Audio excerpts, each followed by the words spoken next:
রাজনৈতিক দলগুলো পরস্পরের সঙ্গে বিরোধে লিপ্ত, মন্তব্য মির্জা ফখরুলের। 15 জানুয়ারির মধ্যে নির্বাচনের তারিখ ঘোষণার আহ্বান সিপিবির।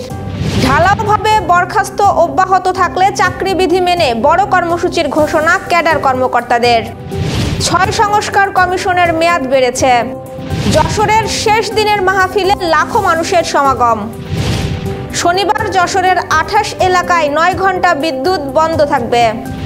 রেকর্ড সংগ্রহের পর রাজশাহীর বিপক্ষে বড় জয় চট্টগ্রামের।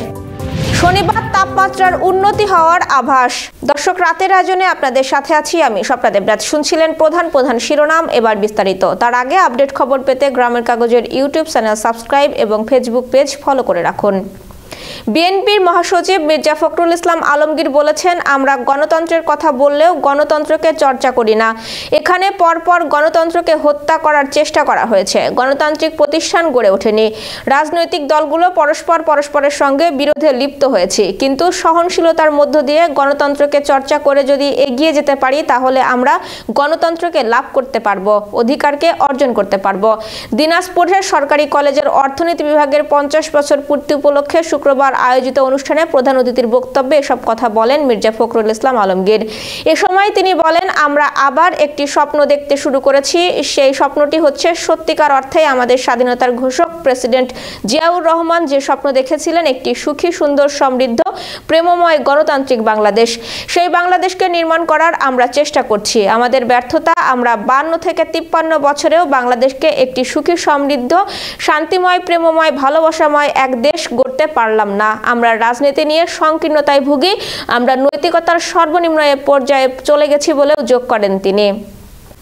সংস্কারের কথা শব্দ চয়নের মধ্যে সীমাবদ্ধ না রেখে রাজনৈতিক দল ও অন্যদের সঙ্গে আলোচনা করে আগামী 15 জানুয়ারির মধ্যে অন্তর্বর্তী সরকারকে জাতীয় নির্বাচনের তারিখ ঘোষণার আহ্বান জানিয়েছেন বাংলাদেশ কমিউনিস্ট পার্টি সিপিবির নেতারা। শুক্রবার বিকেলে রাজধানীর সোহরাওয়ার্দী উদ্যানে দলটির আয়োজিত সমাবেশে তারা এই আহ্বান জানান। এ সময় বিগত আওয়ামী লীগ সরকারের সমালোচনা করে নেতারা বলেন, বাম দলগুলোকে এক হয়ে দেশকে রক্ষা করে সামনের দিকে এগিয়ে নিয়ে যেতে হবে। নিত্যপণ্যের দাম কমানো, যানমালের নিরাপত্তা, জুলাই আগস্ট হত্যাকাণ্ডের বিচার ও ক্ষতিগ্রস্তদের পুনর্বাসনের পাশাপাশি গণতন্ত্র প্রতিষ্ঠায় দ্রুত নির্বাচনের সুনির্দিষ্ট তারিখ ঘোষণা সহ বেশ কিছু দাবি তুলে ধরা হয় সমাবেশে। আগামী 20 থেকে 27 জানুয়ারি দেশব্যাপী গণতন্ত্রের অভিযাত্রা কর্মসূচি পালনের ঘোষণা দেওয়া হয় সমাবেশ থেকে। পরে সোহরাওয়ার্দী উদ্যানে সমাবেশ শেষে লাল পতাকা মিছিল শাহবাগ হয়ে বিভিন্ন সড়ক প্রদক্ষিণ করে। সামান্য অপরাধে ঢালাওভাবে সাময়িক বরখাস্ত শুরু করা হয়েছে বলে দাবি করেছেন 25 ক্যাডারের কর্মকর্তারা। এটি অব্যাহত থাকলে চাকরিবিধি মেনে বড় কর্মসূচি ঘোষণা দেওয়া হবে বলেও জানিয়েছেন তারা। 25 ক্যাডারের কর্মকর্তাদের সংগঠন আন্তঃ ক্যাডার বৈষম্য নিরসন পরিষদের উদ্যোগে রাজধানীর খামারবাড়ি কৃষিবিদ ইনস্টিটিউশন মিলনায়তনে জনবান্ধব সিভিল সার্ভিস বিনির্মাণের করণীয় প্রেক্ষিত বাংলাদেশ শীর্ষক আলোচনা সভায় একথা জানানো হয়। পরে পরিষদের এক সংবাদ বিজ্ঞপ্তিতে একথা জানানো হয়েছে যে জনপ্রশাসন সংস্কার কমিশনের খসড়া সুপারিশকে কেন্দ্র করে প্রশাসন ক্যাডার ও বাকি 25 ক্যাডারের কর্মকর্তাদের মধ্যে দ্বন্দ্ব চরম আকার ধারণ করে। এই দ্বন্দ্ব সামাজিক যোগাযোগ মাধ্যমেও ছড়িয়ে পড়ে। গত 1 জানুয়ারি অসৎ আচরণের অভিযোগে পঞ্চগড়ের অটোয়ারী উপজেলার প্রাণী সম্পদ কর্মকর্তা ডাক্তার জাহাঙ্গীর আলম ও ঢাকায় সংযুক্ত উপজেলা মৎস্য কর্মকর্তা জাহিদুল ইসলামকে সাময়িক বরখাস্ত করা হয়। ফেসবুকে স্ট্যাটাস ও মন্তব্য ঘিরে তাদের বিরুদ্ধে এ ব্যবস্থা নেওয়া হয়েছে। রাষ্ট্রের বিভিন্ন খাতে সংস্কার কার্যক্রম এগিয়ে নিতে প্রথম ধাপে গঠিত 6 সংস্কার কমিশনের সবগুলোরই মেয়াদ বাড়ানো হয়েছে। গতকাল বৃহস্পতিবার মন্ত্রিপরিষদ বিভাগ থেকে এ সংক্রান্ত পৃথক প্রজ্ঞাপন জারি করা হয়েছে। কমিশনগুলো হলো জনপ্রশাসন সংস্কার কমিশন, পুলিশ সংস্কার কমিশন, নির্বাচন ব্যবস্থা সংস্কার কমিশন, দুর্নীতি দমন কমিশন সংস্কার কমিশন, সংবিধান সংস্কার কমিশন ও বিচার বিভাগ সংস্কার কমিশন। এর মধ্যে সংবিধান সংস্কার কমিশন ছাড়া অন্য 5টি সংস্কার কমিশনের মেয়াদ আগামী 15 জানুয়ারি পর্যন্ত বাড়ানো হয়েছে। সংবিধান সংস্কার কমিশনের মেয়াদ হবে আগামী 31 জানুয়ারি পর্যন্ত। গত 6 অক্টোবর সংবিধান সংস্কার কমিশন গঠন করা হয়েছিল। এবার যশোর সহ আঞ্চলিক সংবাদ।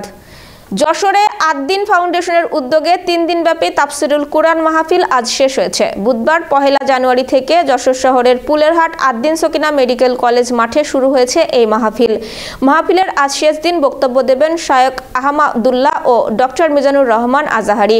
বিশিষ্ট এই বক্তাদের আলোচনা শুনতে সকাল থেকেই হাজার হাজার মানুষ ভিড় জমাতে শুরু করেন মাহফিল স্থলে। আয়োজকরা জানিয়েছেন, ব্যতিক্রমী এ আয়োজনের জন্য আদ-দ্বীন ফাউন্ডেশনের নিজস্ব 150 বিঘা জমি সহ আশপাশের আরও 200 বিঘা জমি জুড়ে মাহফিলের জন্য মাঠ প্রস্তুত করা হয়েছে। মাহফিলের ময়দানে প্রবেশ ও বাহির হওয়ার জন্য রয়েছে 4টি গেট, রয়েছে মাইক, এলইডি স্ক্রিন ও 2 লাখ লাইটের ব্যবস্থা। এখন পর্যন্ত বিশেষ বক্তাদের এক নজর দেখতে ও তাদের বয়ান শুনতে লাখো মানুষের ঢল নেমেছে পুলেরহাট এলাকায়। West zone power distribution company limited যশোরের বিক্রয় ও বিতরণ বিভাগ 1-এর আওতায় বার্ষিক রক্ষণাবেক্ষণ কাজের জন্য আগামীকাল শনিবার উপকেন্দ্রের আওতাধীন এলাকায় সকাল 8টা থেকে বিকেল 4টা পর্যন্ত বিদ্যুৎ সরবরাহ বন্ধ থাকবে। এক গণবিজ্ঞপ্তিতে জানানো হয়েছে, Beshpara, R N road, Taltala, IT park, নতুন বাজার, Noldanga road, M S T P school, Beshpara main road, passport office, TTC, P R E Mohan road, Jessore college, Jessore medical college, নতুন বাস স্ট্যান্ড, নাজির শঙ্করপুর, ইসাক সড়ক, Jessore medical college, Narail road, পুরাতন বাস টার্মিনাল, ফলপট্টি, তাঁতিপাড়া, নীলগঞ্জ সুপারি বাগান, Hustala, Bakchar, Chowdhurypara, Jessore cold store, Bihari colony এবং জোড়া মন্দির এলাকায় বিদ্যুৎ থাকবে না। এবার খেলার সংবাদ। বিপিএলে দিনের প্রথম ম্যাচে আজ দুর্বার রাজশাহীর বিপক্ষে মাঠে নেমেছিল চট্টগ্রাম কিংস। আগে ব্যাট করতে নেমে শুরুটা ভালো হয়নি চট্টগ্রামের, তবে ওপেনার উসমান খানের বিধ্বংসী শতকে বড় সংগ্রহের দেখা পায় চট্টগ্রাম। উসমানের 123 রানের ইনিংসের সুবাদে 5 উইকেটে 219 রান করে মোহাম্মদ মিঠুনের দল। মিরপুর শেরেবাংলা স্টেডিয়ামে বিপিএলের সবচেয়ে বেশি রানের সংগ্রহ এটিই। এদিকে বড় লক্ষ্য তাড়া করতে নেমে রাজশাহীর অল আউট হয় 114 রানেই, আর তাতে 105 রানে বড় জয় নিশ্চিত করে Chittagong. Renaissance hospital and diagnostic centre. রেনেসাতেই মিলছে কম খরচে উন্নত সেবা, তাই নিশ্চিন্তে আমাদের সেবা নিন, সুস্থ থাকুন।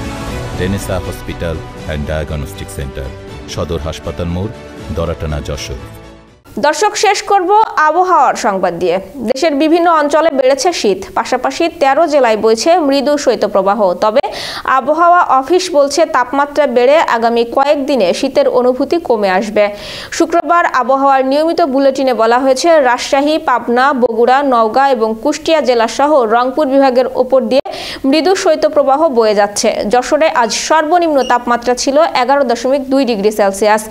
এদিন দেশের সর্বনিম্ন তাপমাত্রা 8.3 ডিগ্রি সেলসিয়াস ছিল পঞ্চগড়ের তেঁতুলিয়ায়। আগামীকাল শনিবার তাপমাত্রার উন্নতি হতে পারে।